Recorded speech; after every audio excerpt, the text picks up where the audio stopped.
Time for the 49ers Rush Podcast.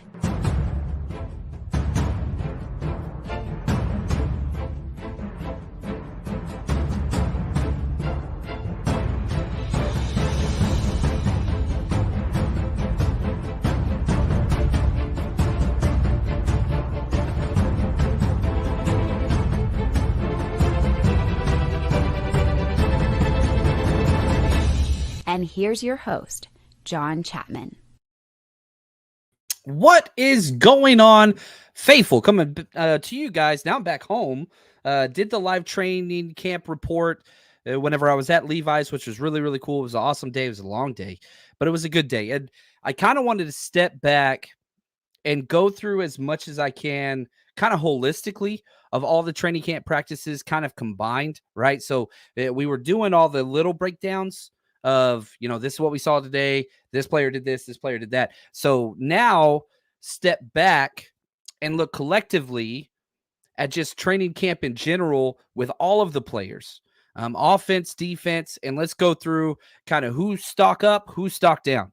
And man, I don't know. I've got about 12 players offense, 12 players defense for each category, and just kind of want to attempt to provide a holistic view of the 49ers training camp, which is pretty much done now because all the training camps are closed now. They'll be moving on to flying out to Tennessee. You got your first preseason game, which I'm so pumped about. We'll be flying out there. Obviously, we're going to be doing our party. If you're coming out to Tennessee or you're anywhere close to there, join us PBR Nashville live. It's right there on 2nd Avenue North, right? And we're just going to walk to the stadium afterwards. We start at 2:00 game day. We don't have anything the day before, but it's going to be a really good time. So if you're out there, please come by, say what's up. We're going to be giving stuff away, trivia, all that kind of fun stuff. So no tickets. It's just $10 at the door and you get a free drink. That's what it is. That's what we negotiated with the bar, but just a place for the Niners fans to get together before the game. But my favorite thing that I'm probably most excited about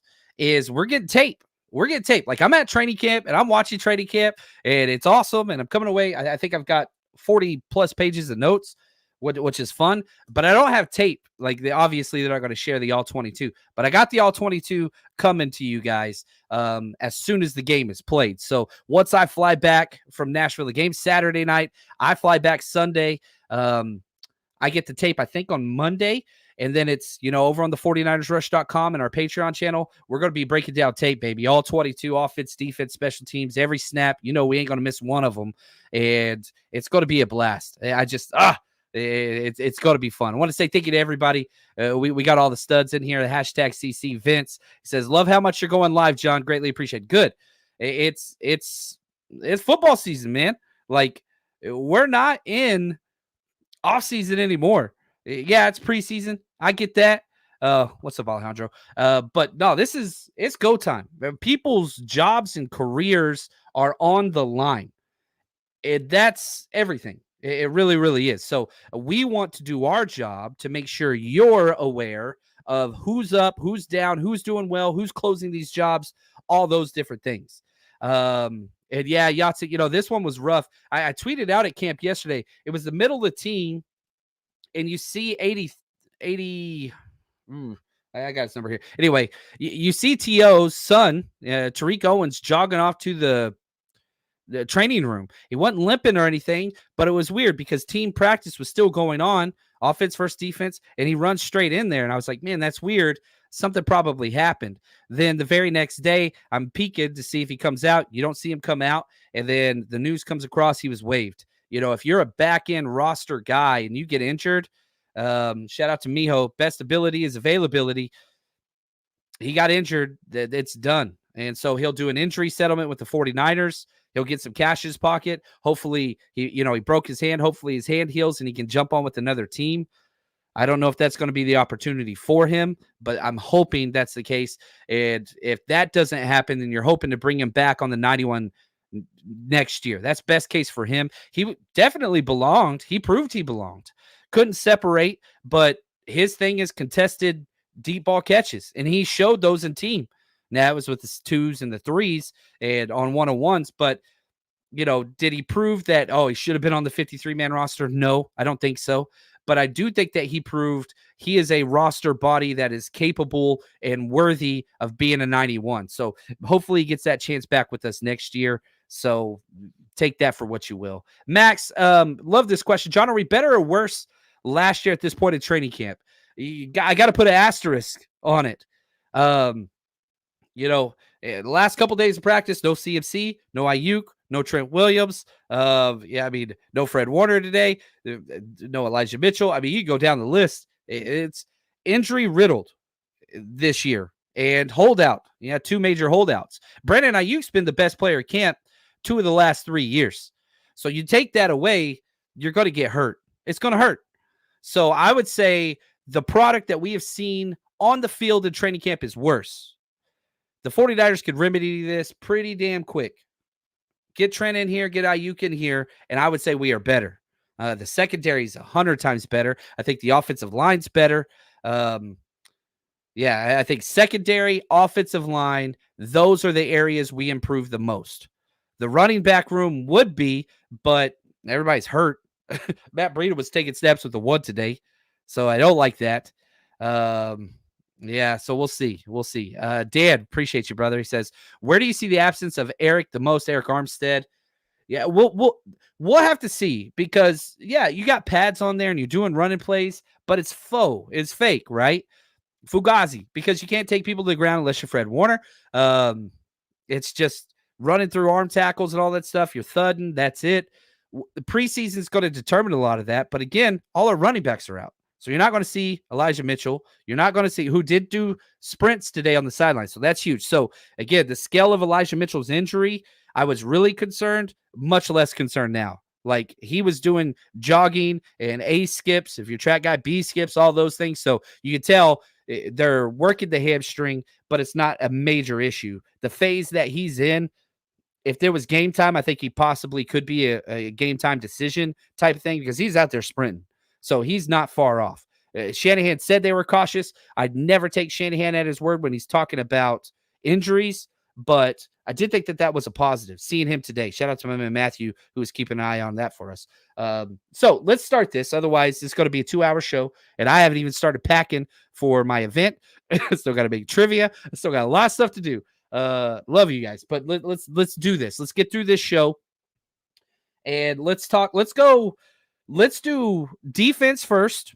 We'll try to balance this, a positive and a negative. That way it's not heavy on the negative. And I hate negatives. You guys know me. I'm a positive guy. This is like show 1100 and something. I don't know. Like I want to be positive, but that's not the reality of the situation.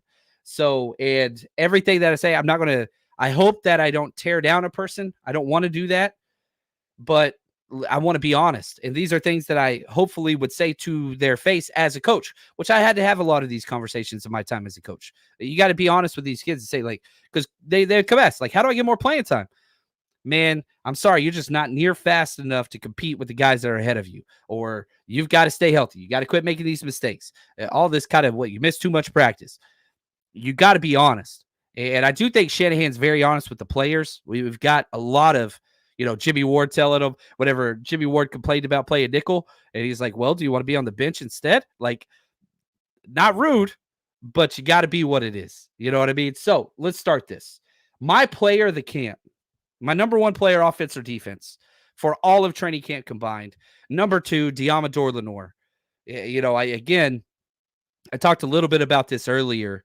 If there was one player I could buy stock in, Diamador Lenore is going to be him. Pro Bowl year. The problem with Pro Bowl is so up to the fans, and fans only vote for their own teams. I hate the process that it is now. All Pro, still a little bit kind of whatever. But Diamador Lenore, he is coming out of camp just sky high. And it's not even just as the outside. He looks just as good on the inside as he does on the outside. He looks incredible on one-on-ones. He knows exactly what to do. He's dancing and, just DB drills and the simple, he is on cloud 9 and you're seeing it in his tape. His body looks better.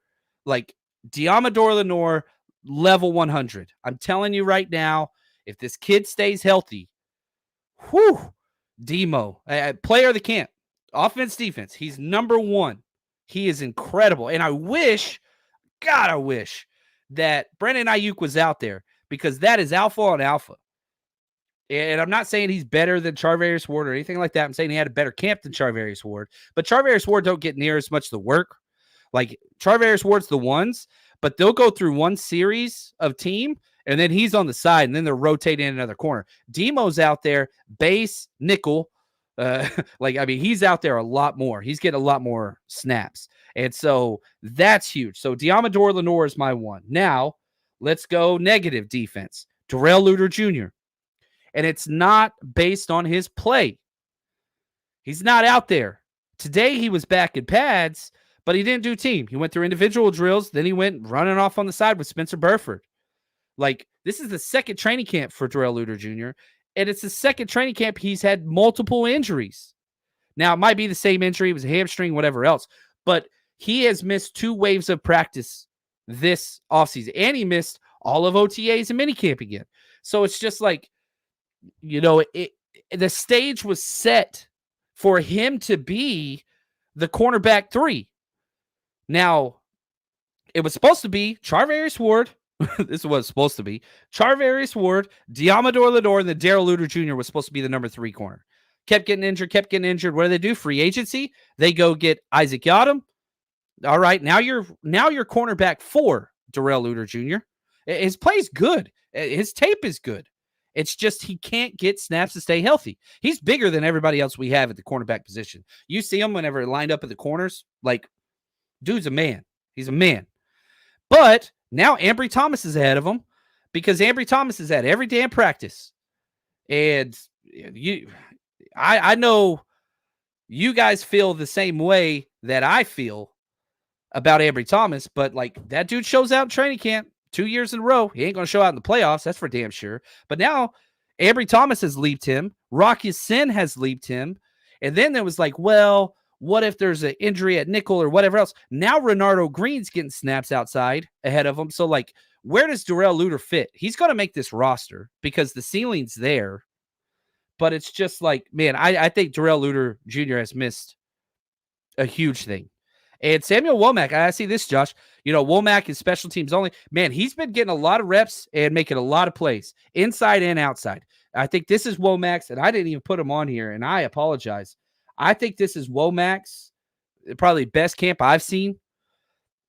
He's not getting promoted in the rotation, but every time you see Zero out there, he's making plays. So that's a positive for Womack. I'm not going to go deep into him. All right, let's go back to the positive on defense. D. Winters. Good Lord. Whew. That dude belongs. I can't wait to see what he puts on tape for the preseason. And probably the preseason might be the most important for 53 than it is for any other player defensively, because D. Winters was great in camp last year. And then you got to training camp, or then you got the preseason games, and him and Jalen Graham were getting toasted and giving up these huge runs. And it was just like, okay, just not ready. Now you go to training camp. Now he's playing finally the Will and the Sam, or if this is easier, the number 2 linebacker, the Dre Greenlaw spot. He's the backup number 2 linebacker behind Devondre Campbell, and he's the backup number 3 linebacker behind DFF, who we'll talk about in a second. But there is not one person in the world that has watched training camp that would say DFF is better than D. Winters. There's nobody. Now, is he as consistent? Does he know everything? Is he as good in coverage? Yes, he is as good in coverage. But, that vet, whatever, that carries a lot of weight to the 49ers. But D. Winters is the 3rd best linebacker on this team, and it's not close. Do I think he'll be out there starting week 1? I do not. But I'm telling you right now, he's climbing. He is climbing. He is so damn good. The ceiling play, you see him in one-on-one coverages, incredible. You see him on team, incredible. Tackle for losses, just explosive. It's just, can he minimize the negatives that we saw in preseason last year? And if you want to watch those, go watch them. They're all up on the 49ersrush.com. Every single play. They're all up there. So DFF, injured. Now, the 49ers will give him every benefit of the doubt. Fred Warner's bestie. He's been around for a long time. He's the backup Mike. He's the starting Sam. I don't understand either of those, but he's opened the door for D Winters to show.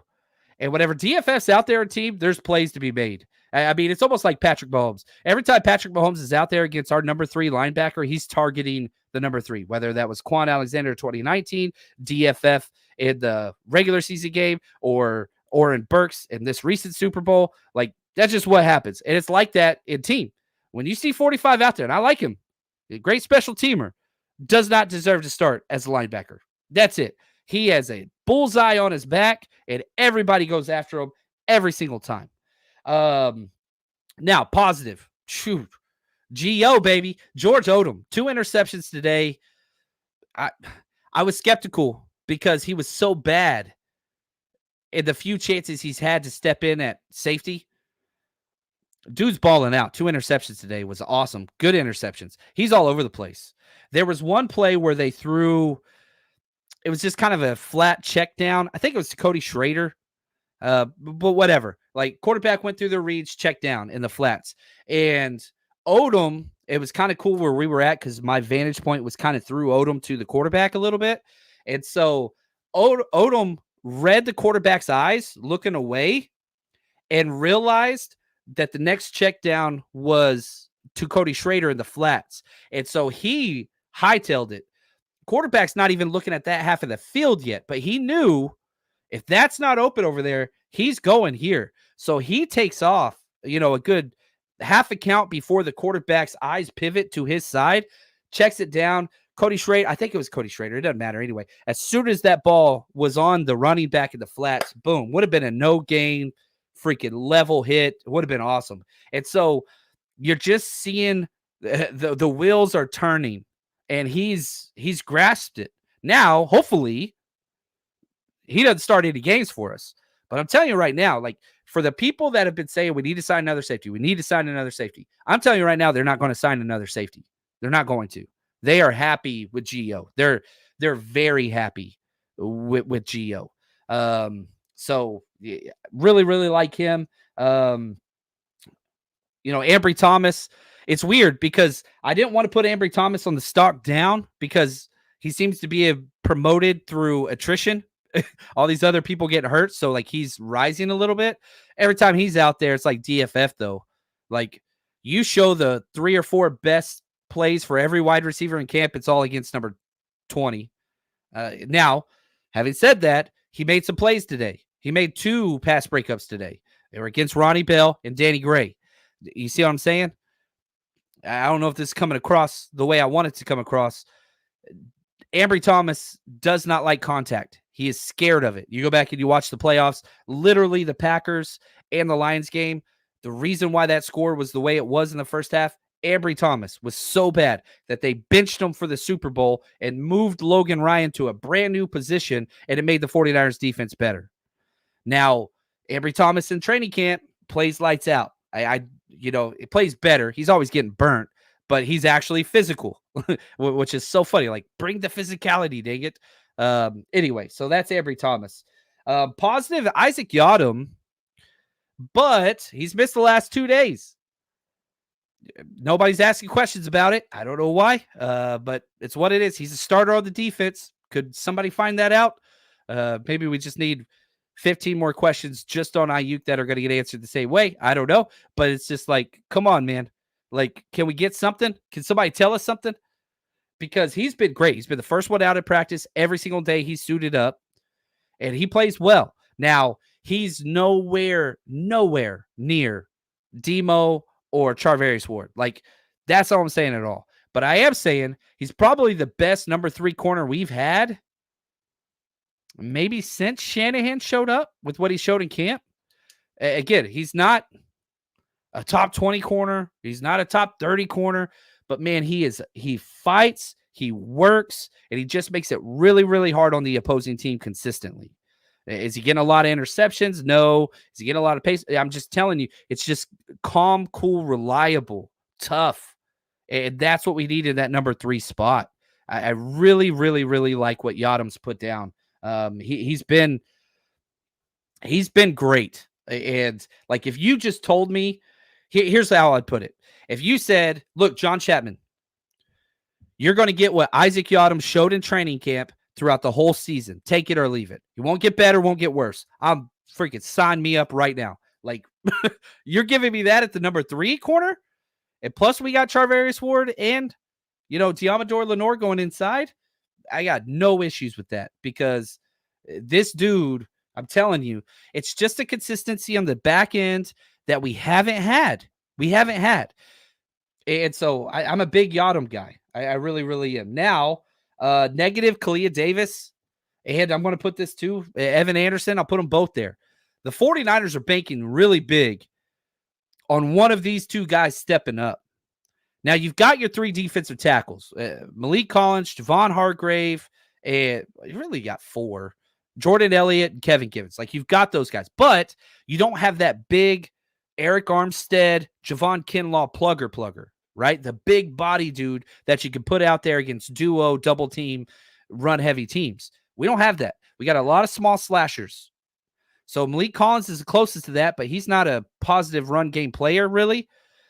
And so the 49ers were banking a lot on Evan Anderson. They spent the most undrafted free agent bonus on him, or Kalia Davis, who's been 2 years now. Neither one of them are really bringing that plugger mentality. Maybe it'd be different in the preseason. One of them can kind of pop off. Shaquille Brown might be the most effective at that. He's not that big dude, but he's so powerful that it translates a little bit. So that kind of, you've got 4 defensive tackles that are a lock, and they're going to be your Alpha Bravo rotation. It's what it is. T.Y. McGill has looked better than all those guys. That's not a positive for the team. So, like, right now, if I'm doing a merit-based defensive tackle depth chart based off a training camp, like, it's Malik Collins, Javon Hargrave. Okay, cool. Jordan Elliott, Kevin Givens. Okay, cool. Who's that 5th guy? Probably T.Y. McGill. Then maybe Kalia Davis. Then maybe Evan Anderson. Then maybe Shaquille Brown. But all those guys are kind of lumped together as like, man, y'all are just out there. Hopefully somebody steps up, but a lot of negatives there. Sorry. I really wanted one of those guys. So when the pads are on, when the starters are out there, I'm watching certain starters, but when the 2s come in, I'm watching the defensive tackles. And I'm just like, man, somebody's got to do something. And not much. They're just, we have they're AYOs. You know what I mean? Like, and I hate that term as a coach. I would never say it to a kid, but it's just like all you others. It's like, somebody, come on, man. Who wants it? You got to show something. So that top 4 depth chart's good. Outside of that, rough. RUFF. Now, Vince right here. He says, with Renardo Green behind him, yeah, it's awesome. 4 great corners on this team. What looks like at least 3 great safeties. Never would have thought that. Man, Renardo Green is as positive gets. And I know that Dominique Pooney's getting a lot of the attention. He's worked with the ones for, I think, 7 or 8 straight practices, which is unbelievable. We'll talk about the offense in a little bit. Renardo Green's worked with the ones back-to-back days. Obviously, Yadam's out. And it is clear. Again, talking depth chart, it is clear.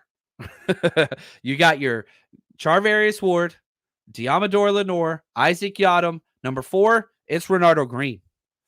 And, if that's between Renardo Green and Ambry Thomas getting those rotations, I would have said Ambry Thomas probably going to get those. But I'm not so sure now. Maybe week 1 and week 2. You know how the 49ers are so reluctant on rookies. Renardo Green belongs. He just belongs. And not just on the inside at nickel, which is what we all thought. He got ones today at the outside spot. They kicked Demo inside, and he was outside. He belongs. Now, I don't want to get too much on the offensive side here. Going against some of the worst X's, Danny Gray, Chris Conley, Ronnie Bell was at X today, and it was just an abject failure. They kicked him inside like the 3rd team. There was a lot of team ball today. He was X the first 2 drives or first 2 team periods. 0 separation, shut down. And then they kicked him inside. He got some Z snaps when Debo, went up limping or whatever. And then he started making plays again. So Ronnie Bell's good. Just quit putting him where he's not. He's not an X. He's not. He cannot play the Aiyuk role. He is somebody that generates zero separation. Quit doing that to him. Now, he's a beast, and he'll do whatever the team asks him. He has proven that. Just stop putting him in places he can't succeed. I understand you need an X, but it ain't him. It's not him. So stop doing that to Ronnie Bell. Let him play where he's going to be successful. And he can be successful. He can. Jack, my man, what's up, buddy? Wearing the bow tie of the AVI, you sexy man, you. Thank you for the super chat. He says, hey, John, feels like BA and Trent Williams stuff combined with the spat of injuries feels like the vibe is off. Needs some good news to get fine. It's rough, man. You know, I went and got a haircut today for the Nashville trip. I'm going with the wife, so I got to look kind of clean. You know, it's what it is. But most of the people, I'm East Bay. And so where I get my haircut, mostly Raiders guys. And so I walk in with my hat, and so they always give me trash and whatever else. And we started talking. They were asking, they kind of know what I do. And so I was, how was the team? And I was like, man, it's rough. It's rough. It was a rough feeling today. It was a rough feeling. You talk to fans, and it's rough. Now, there were lots of plays to cheer on, and this roster, even if you took out, here's what's crazy. Even if you took out Brandon Aiyuk and Trent Williams, which I think we're going to get Williams back. I'm not worried about that. 50-50 on Aiyuk. We'll talk about that later. Even if you took those two guys off, I still think the 49ers have the best roster in football. Top to bottom, like still the best. But there's a little cloud over the team right now. There's like everybody's checking their phone. Aiyuk knows anything. Obviously, you know, everybody's out here, so probably not going to be breaking news at that point. But that's the feeling. It's everybody's kind of walking on eggshells. Like, is it happening? Is it happening? But whenever you step back and we talk about the people that are on the field, the 91 players that are actually playing, it's a damn good team. It's a damn good roster. Now, should they be Super Bowl favorites without those guys? No. But, you know, you're being precautious with a lot of those things. And so whenever you look at the team, it's still a great team. It's still a great. My wife is calling me. Okay, I answered it and she heard me. So hopefully I'm not in trouble. She calls back. We'll see what happens. Maybe I should say I should never answer that phone live on air. Whenever I was a teacher and the phones would ring, I always make the kids answer their phones on speaker to like prove a point or whatever. I don't know. I thought it was cool until you get that one call and it's not the call that's supposed to be out loud. And it was just like I felt like the worst human being in my life. So anyway, I should not do that. The injuries suck. You know, I was listening to, I think it was the Mina Kimes show. And she said, and I know we don't feel this way, in the Super Bowl, definitely not the case. The 49ers were the fourth healthiest team throughout the regular season last year, as far as injuries, minutes missed, plays missed, all that stuff. Fourth health, like that's 1 out of 20 years that's been the case. Then you get to the Super Bowl and you got like people dropping like flies. Debo's hurt, Greenlaw's hurt, Feliciano's hurt, Kittle's hurt. Our defensive backs coach tore his Achilles. Like it just got bad. But the good news is this. No quarterback drama. Yeah, we found drama elsewhere. This roster is solid. And so I know it's frustrating, and it is. But, man, just like if you could just get 1 or 2 of these guys back, we're going to be all right. Come on, Brown. Thanks for the super chat, man. He says, more information is needed about the Tennessee event. Man, I got you. One, is it kid-friendly? It's not. There is no bar in Nashville that is kid-friendly. That like main strip in downtown, where none of them. And the problem is it's on a Saturday, so that hurts as well. No VIPs. This is our first preseason event that we've done. The whole idea is just, man, let's create a space for Niners fans to get together before the game, because I know a lot of fans from the East Coast and in the South, might be their only game they're going to. So I'm trying to build as much of an opportunity, community, people to get together, all that stuff. So it's not kid-friendly, sadly. I tried. It's shut down everywhere. Any VIPs, only you if you're coming. You would be the VIP. What's my drink of choice? Oh, man. Tequila and soda all the time. That's my number one. Favorite song right now? Oof. Man, I listen to so much old school stuff. I listen to a lot of old school stuff, but I'm trying to think of something new right now. I ain't got much. Let's see. What's the last? What have I been listening to? Last song I had on here was First by Cold War Kids, which I use like for background music when I'm writing episodes. So I would say that's my favorite song, but that's the last song. Dude, great questions, my man. So yeah, no kids, sorry. I want them to be, but that just doesn't exist in these bars. PBR Life, which is awesome. You know, we want to ride a rodeo bull and all that stuff. They've got all that stuff in there. I love it, man. I love it. Ed, appreciate you, brother. He says, I wouldn't take training camp too serious. Brock said in an interview, he takes chances on his passes. Man, I'll say this. The way you practice, the way you play. And these rotations matter. And so, you know, take that for what you will. And so, like, let's go to another negative. These will be our last on the defensive side. Tatum Bethune and Jalen Graham. I don't know how these guys are making the roster. I don't even know how they're going to have a chance to make the roster. Like the Mike position, here's the Mike depth chart. I think I put this out earlier today. So, you know, I had more time to think and write this out. It's bad. Yeah. So the Mike, the middle linebacker, right? Which is where they want Jalen Graham to play. Fred Warner, then DFF, then Curtis Robinson, then Jalen Graham. He's the fourth Mike.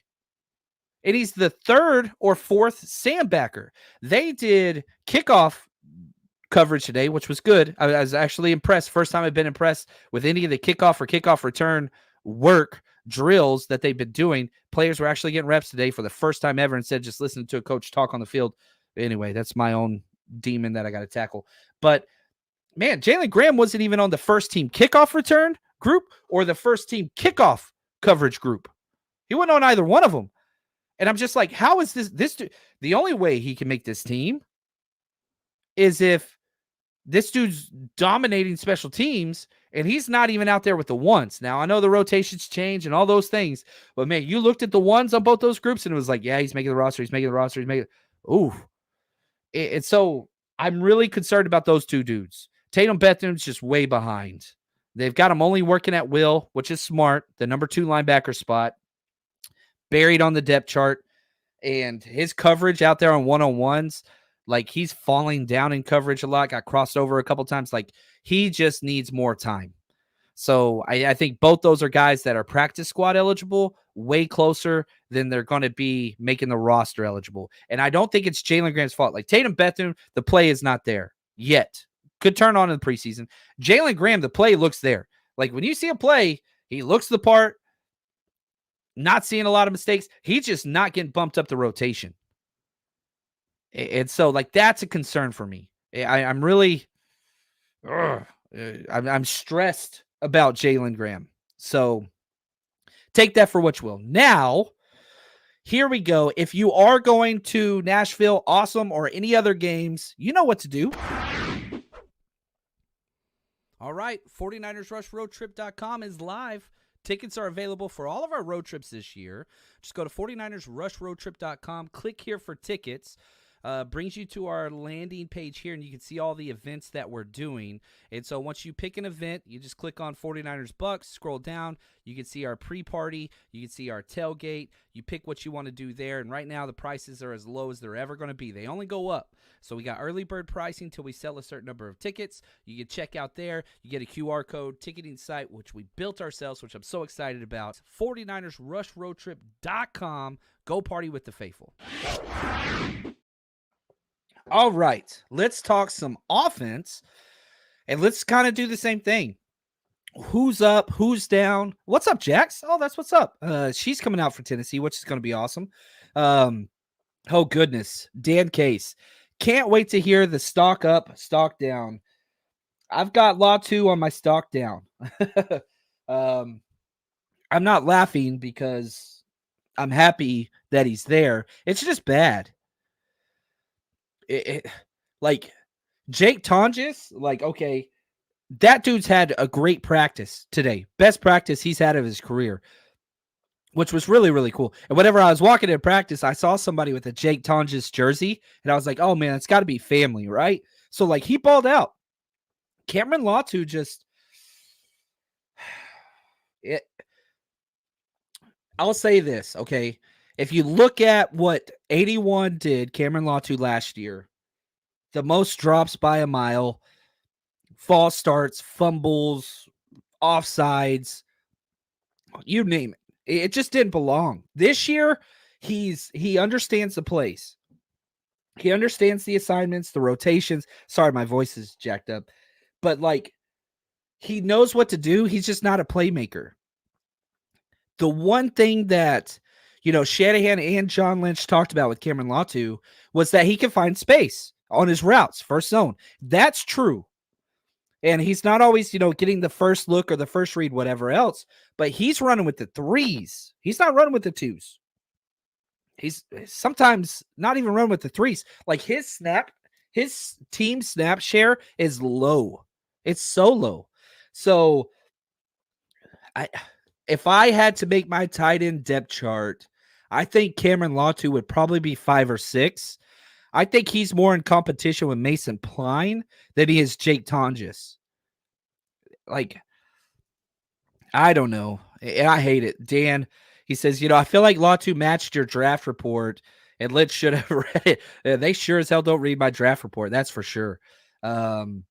So take that for what you will. David, he says, any plans for Vegas? No, sadly, I'm not going to be there for that one. I'm actually going to be in Vegas like the couple days before, but nowhere close to where that is. And there's so much on Vegas. And, we did the Super Bowl event there. You got to put out so much money for those venues that I just don't think it's going to be worth it for me or for the fans. So I wish, I love me some Vegas, but this will be our only preseason event. And this is kind of a first for us. Because I wanted to focus and just see, we don't go to Nashville often. So I know that there are some fans there and some chapters there. So just trying to provide a space, but we'll see how this goes. And we'll kind of go with next year. Let's go positive. My offensive player of camp, it was 2. I'm going Juwan Jennings. I really think that this dude, he's a baller, man.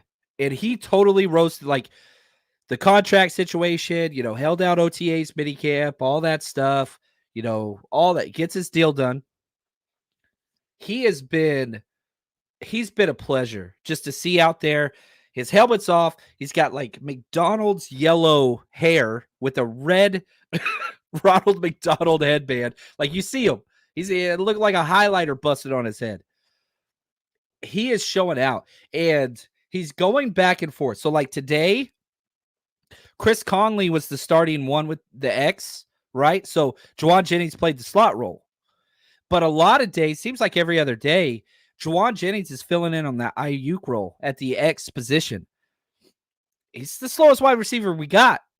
And I don't mean that as an insult, but that dude is creating separation like crazy. So if, and this is a big if for you fantasy people out there, you do whatever you want to do. I did this earlier today. If Aiyuk is traded and you don't get back like Amari Cooper or whatever, which I don't think we're going to, the starting next week 1 is going to be Juwan Jennings. It's going to be him and Debo out there. That's your 1 and 2. And then you'll work in some, he might do the demo thing where if the 49ers go 3 wide receiver sets, Jennings bumps inside, you bring in somebody that can play another outside wide receiver spot. So the consistency that Juwan Jennings has brought, there was one day I think he had 7 catches like in team, and it wasn't even a long practice. Like, Juwan Jennings, major stock up. And even if he's just doing his old normal routine, he belongs, man. And he because last year, you remember when Debo was hurt, they put Juwan Jennings out there. I think it was the 3rd game that Debo was out. They put Juwan Jennings in the Debo role, and it didn't really go that well. Just looked like him and Brock Purdy were just off sync because it was patchwork. They weren't planning on that. They were planning on somebody else filling that Debo role. It didn't work out, so they tried to throw something together in that 3rd week, and it was just like, it's not there. Well, now they're practicing him at the Aiyuk role, and I'm telling you, it's there. Now, is he Aiyuk? God, no. But what does Brock Purdy like doing? He likes throwing the out routes. Somebody put on Twitter, and I really do apologize. I don't have it saved, and I don't remember the name. They put out there which wide receiver had the greatest yards per route run. Like, this person was the post. This person was the go. This person was the drag. This person was this. And the number 1 out route player was Brandon Aiyuk. That's Brock Purdy's favorite route. And Juwan Jennings runs a clean out route. So like that's huge. Now he's not Aiyuk. They're completely different players, but Juwan Jennings is him. I'm telling y'all that right now. Biggest stock down on offense, Ricky Pearsall. I hate this, man. It just he can't play. He's injured. Not one, not two, but 3 injuries since he's been drafted. And this is somebody that played 5 straight years in college football with 2 separate teams and never missed a game. Now, when you see 14 out there in team drills, he belongs. Like the caliber player he is, fits. It's just, man, best ability, availability. This guy's got none of it through camp, and he is the one that needs these snaps. Again, I've been asked, man, is Pearsall playing that good that they're okay to not have Aiyuk? And I'm like, Pearsall ain't playing. Even the practices that he was out there, he's not getting very many reps.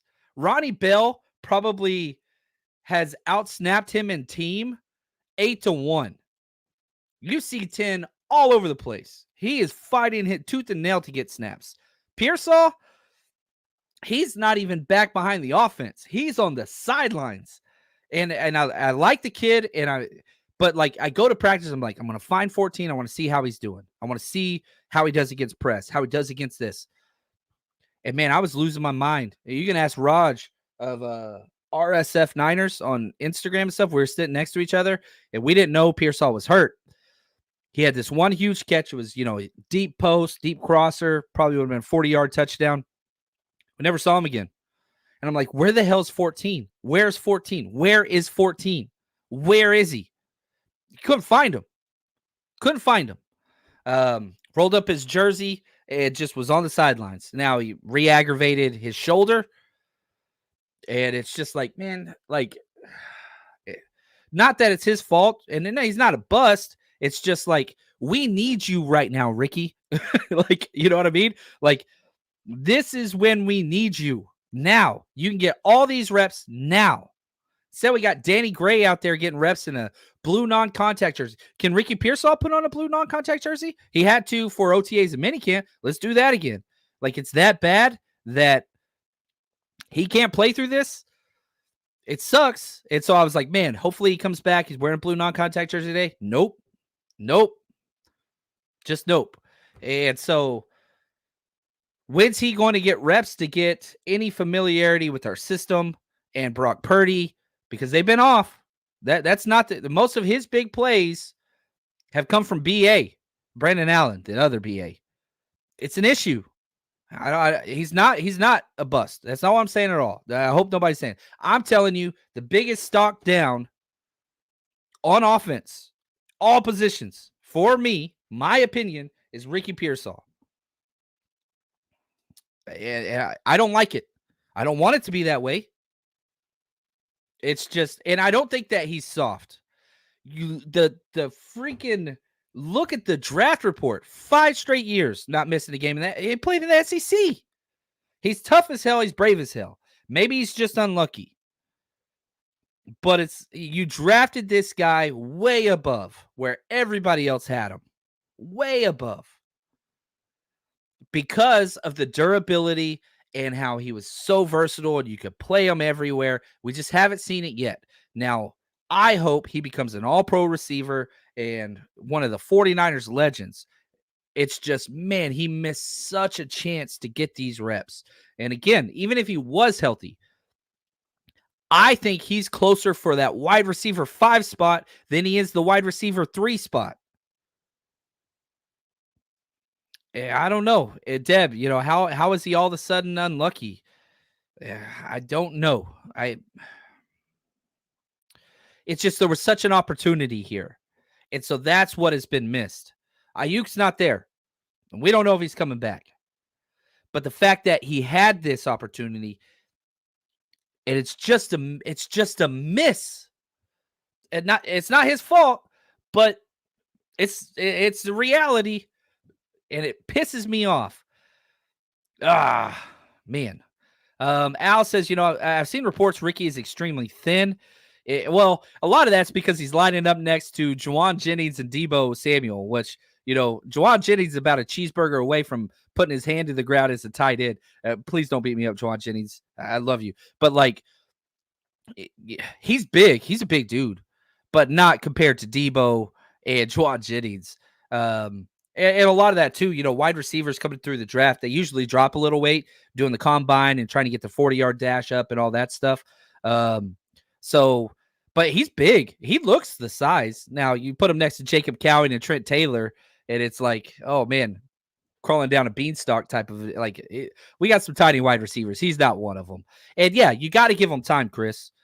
I think he's going to be fine, too.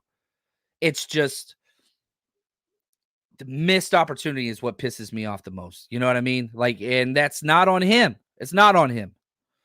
Dan Case, my dream of JJ being a tight end too is still alive. It wouldn't be crazy if Juwan Jennings goes the other way to X. You know what I mean? Like, everybody's like, oh, move him tight end. Nope, we're going to move him to our solo split out wide receiver against press man coverage out in space. Like, that's just hilarious. It's the most Juwan Jennings thing ever. And I guarantee if you asked Juwan, he'd be like, hell yeah, I could do it. Like, that's just who he is. Former quarterback, right? All that stuff. Oh, what's up? We got royalty. Love this. Dan Case, love it. Juan Solis, the man. He's the man behind YouTube and helps us with all of our videos and cut-ups and all those things. He says, hi, John, from Natalie. Natalie's his daughter, one of the coolest people ever. Solis family, biggest fans in the world of those guys. Now, let's go positive. I don't like the negatives. Dominique Pooney. Dude, like, if you would have spent a first-round pick on Dominique Pooney and you got what you've gotten so far in training camp and this trajectory continues, pick was a success. Now, just like what we did with Ricky Pearsall, you got to do with Dominique Pooney. It's just training camp. And so it's tough not to jump to conclusions, but man, he has been good. I would argue, I haven't thought this through yet. I will say it. Dominique Pooney has been the best 49ers offensive lineman throughout training camp. Number one. All of the ones that are there. Now, this might upset other people. I think the number two guy, most consistent, has been Colton McKivitz. But Dominique Pooney has been incredible and has earned a starting spot. We'll see what happens when Spencer Burford comes back. But, again, like, for as down as you could be on Pearsall and as high as you could be on Dominique Pooney, neither one of us done it against another opposing team. So we got to see what that looks like. Probably the truth on both is a little closer to the mean or the average. Yeah, I could not be higher on Dominique Pooney at all. And so for all of us that were just like draft O-lineman, like you may have found a freaking gem. You know what I mean? You're recruiting on NCAA 2024, right? And then once you spend those scouting points and you get that little bing, you get the little green emerald, the gem pop up, that's Dominique Pooney. It's what it's up. It's what it is. And yeah, Colton McKivitz's stock is up. Now, if you listen to my practice report, Nick Bosa, I think, had 5 sacks in team today, and he maybe played 20 snaps. Nick Bosa is different. Against everybody else, Colton McKivitz has been good. Colton McKivitz has been one of the first people out every single day at camp. He's put in the work. He looks better. He looks more confident.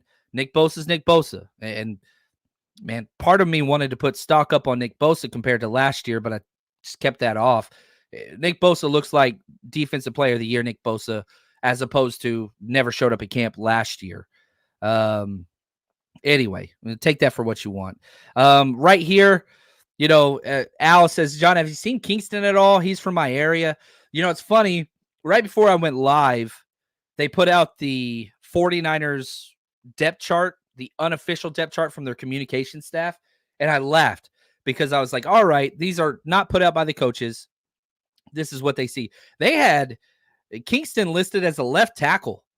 Jared Kingston has not taken one snap through camp at left tackle. He's played left guard. He's played right guard. He's played right tackle. But they have him listed as left tackle. And so I was just like, what the? What is happening? Like, he's never played that position. Anyway, I digress. Kingston got a lot of work early. at tackle, and I liked it. We'll see. He hasn't got as much reps because he's missed time too. He's not on my stock up or stock down. He's just is. He's a guy that's going to have to prove it in camp. It's just what it is. He's going to have to prove it. So, yeah, I love they put. How do you put him on there? It kept now down Nick Sikel. It doesn't belong. I hate to say, like, he was getting snaps with the ones at center in the second team period today. I mean, he's getting put on his rear end. A lot of the sacks are against him. He's playing guard and center. His snaps are better. That's the huge positive. But when 63 is out there, the offense does not go well.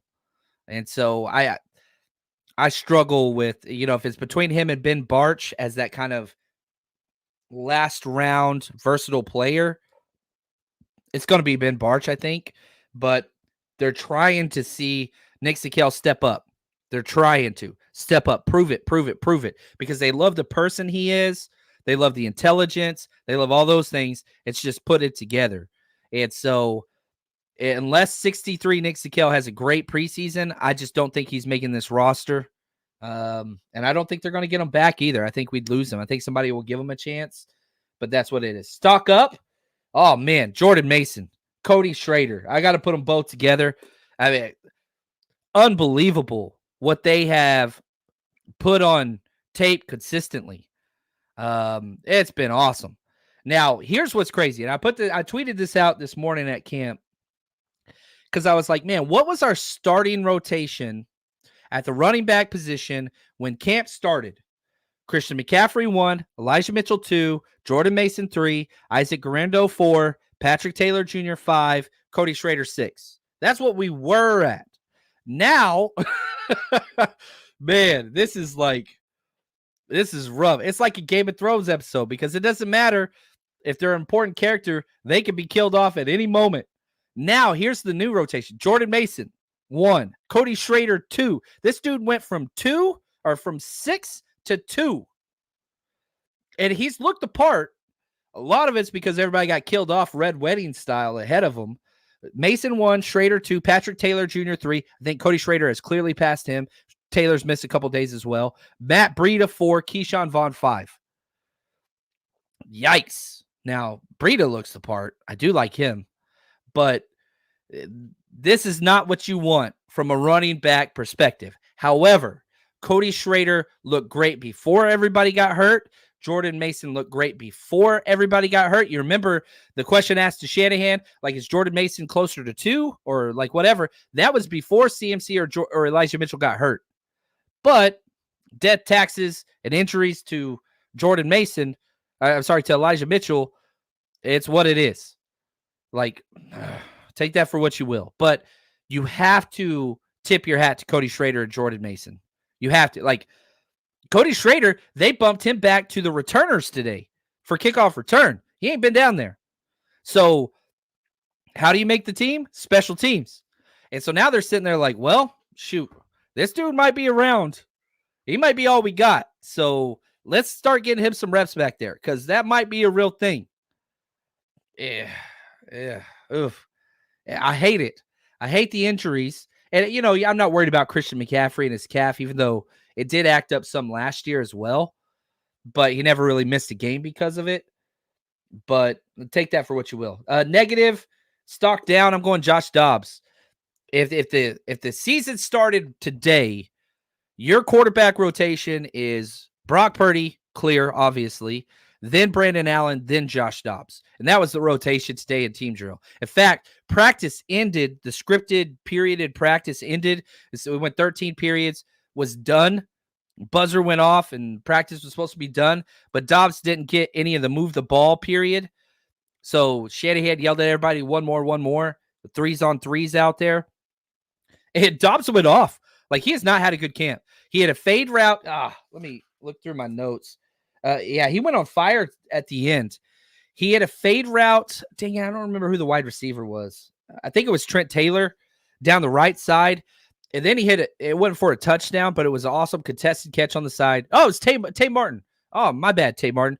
Awesome practice today, by the way, 86. hit a fade route to Tay Martin for like 30 yards because this was to move the ball. And they go down and either kick a field goal or score a touchdown or the drive-ins, whatever. They go down, have a couple more plays, didn't go well. Then he hit a pump and go to Trent Taylor and, sold the fake. I forget who it was that jumped. I don't remember who the corner was, but whatever. I think it was Chase Lucas, and I don't want to put that out there if it wasn't him as a negative. Strike that from the record, please. And then, man, hit Trent Taylor wide open in the corner of the end zone. I mean, it was awesome. So Dobbs has definitely been the number 3 guy. The ceiling's there. He has the most to gain from preseason games because you can do it in camp, and Brandon Allen has proven Kyle Shanahan right that it was worth keeping him, years ago. And so take that for what you want. But Dobbs has the ceiling, the athleticism, and I would argue, man, maybe like 2 or 3 of the best passes in camp have been from Josh Dobbs. It's just not consistent. Him running on throwing on the run, it's a thing of beauty, but it's just not consistently there. So Dobbs down for me. He's still going to make this roster, but everybody thought when we signed him, he was quarterback 2. Right now, quarterback 2 is Brandon Allen, 100%. I don't even think that's up for debate. Now, let's do this. These next 3 players are all stock up, and I'm going to put them all in one because they play the same position. Ronnie Bell, Trent Taylor, Chris Conley. I don't know how those 3 guys don't make this roster. Danny Gray, I was really high on him. He can't stay healthy. Blue non-contact jersey. He's the fastest person on the team. Can't come down with catches. It's just not there. Something's wrong. And it's not that he doesn't look the part. It's just once the ball's thrown his way, nothing good happens. He gets open. He runs great routes. He can return. Can't take hits. He's injured. We know the story. You're talking about a guy that has 1 career catch in 2 years. How much of that's his fault? How much of it's unlucky? Doesn't matter. Ronnie Bell is coming down with 3 contested catches every damn day in camp. Every day. And I know it's stressful watching him out there in punt returns. I can't stand it. He's doing really well. He's doing what the job that's put in front of him. And I don't want to see 10 back there returning punts, but I would be very disappointed if Ronnie Bell doesn't make this roster because he has earned it. He's playing all 3 wide receiver spots, punt returner, kickoff returner. That dude is working harder than anybody in camp. He might be my hardest worker. Every time you look up at team, he's out there at Z, the flanker position. Then he's out there at slot. Then he's out there at X. I'm telling you, he's got the most reps. He's got the most reps. Oh, Tommy, come on, man. Appreciate the super chat. He says, Brandon Allen's toilet juice. Tommy, you are wrong. He's operating Shanahan's system pretty well. But, what do you want to do? You're not paying for a backup quarterback. Are you paying, $8 million a year for Jacoby Brissett or Gardner Minshew? No. You have the lowest paid quarterback room in the NFL. You're not paying a premium for number 2. And Brandon Allen's your number 3, and he's being paid as a number 3, but you're getting number 2 play out of him. And I think that you're not going to win a lot of games with him if Purdy's out, but let's just be honest. That's just what it's going to be. That's what it's going to be. Trent Taylor catches everything, has a diving catch every practice, would be my number 1 punt returner. I think the 49ers number 1 punt returner. The question is, can you get sneaky? Can you waive him and have a gentleman's agreement like we've done with Ross Dwelley in all these years and a couple other guys? Look, we're going to waive you, but we're moving so-and-so to this spot. We're going to elevate you week 1, guaranteed. That's a gentleman's agreement that you can do. I think it's against the rules, but the Niners do it anyway. So I wouldn't be shocked if Trent Taylor doesn't make the roster, but you put him on practice squad and elevate him. He's your punt returner number 1. Week 1. I think that's what they want to do. Chris Conley, he's put up so much good tape. And if I was in charge, okay, I told you, again, this is a scenario, which I hate, and I don't like doing this, but let's just play it. Let's say hypothetically Brandon Aiyuk's not with us week 1. Okay? I hate it. Stupid. But I want Juwan Jennings starting at that X spot, and I want Debo at his spot. But when we go 3 wide receivers, 11 personnel, I want Chris Conley at the X spot, and I want Jennings back to the slot. Debo's out there, obviously. So, like, Chris Conley would be my Isaac Yadam of the offense. Does that make sense? Like, then kick Jennings inside just like we do Demo, and you mirror it that way. That's what I would do. So my first 3 wide receivers, and that's a big if, it sure as heck ain't going to be Ricky Pearsall right now. Like, that's what I would do. Conley would be my number 3 wide receiver. And plus, yes, thank you, 49, FTHFL. I think that's faithful without a couple letters, and I love it. Conley last year in the playoffs with Gunner was incredible, and the Super Bowl was great. Special teams was great. He could play all 3 wide receiver positions. He's big, fast, strong, blocks like a beast, just does everything right. Now, is he flashy and whatever else? No, he's going to give what the system creates. He's a system wide receiver, if you will. That's a freak athlete. He'd be my wide receiver 3. That's just me. So you got to keep those 3. How you do it, I don't know. Negative, yeah, Isaac Guerrero. I don't even think he's going to be. I think he's going to go on IR. Elijah Mitchell. Is he losing his number 2 running back spot? Probably not to Kyle Shanahan. But I'm telling you right now, I'm just going to say it. Jordan Mason's better than Elijah Mitchell. The stats say it. The eye says it. He does everything better than Elijah Mitchell. The only difference is, and this is true for both players now, neither one has ever fumbled. Ever. Elijah Mitchell or Jordan Mason in the NFL. Now, Jordan Mason has fumbled in the preseason, and Jordan Mason has fumbled in training camp. Elijah Mitchell's never fumbled, I think, at any point in his life. And so I think when Elijah Mitchell's healthy, he'll probably get the benefit of the doubt because you know he's not going to stay healthy, so might as well get him out there and kind of see what that looks like. But, yeah, that's kind of what it is. Ed, John, I didn't think they would ever let Aiyuk go. He's Purdy's favorite receiver. Sometimes I hate the way things go in the NFL. I do too. So let's talk about this, and I'm going to end the show. The way I would handle this situation, I would not be entertaining trade offers at all. And I'm a hard ass. You're playing on the 5th-year option. That simple.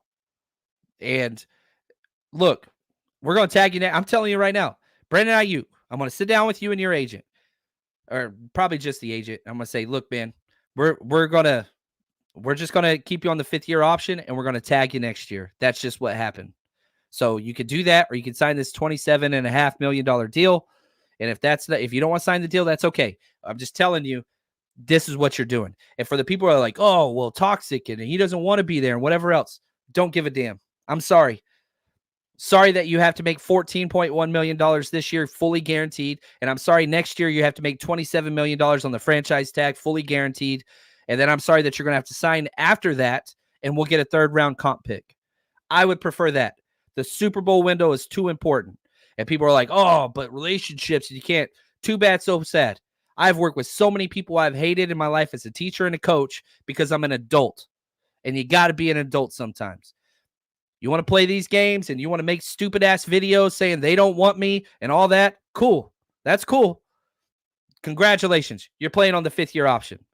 And this is not Le'Veon Bell CBA. You hold out now, your contract tolls the next year. So if Aiyuk said, I'm not playing for the Niners, I don't want to be here, they don't respect me, blah, blah, blah, throw out whatever. I don't give a damn. You do that, guess what happens in 2025? You sat out the whole year. He's still on the 5th-year option the following year. So you mean to tell me your NFL career is over because you don't want to sign a $27.5 million deal? Cool. That's what I would do. I don't care about your feelings. I do, and I want this to work out long term. I'm not trading you for draft picks now, unless I'm getting a 1st-rounder or unless I'm getting Amari Cooper in like a 3rd. If I'm getting a wide receiver that can somewhat replace your stuff this year, now we can have a conversation. I don't know what the Steelers are putting out there. The Steelers are sending a 1st. I get it. Still don't want it because it doesn't help us this year.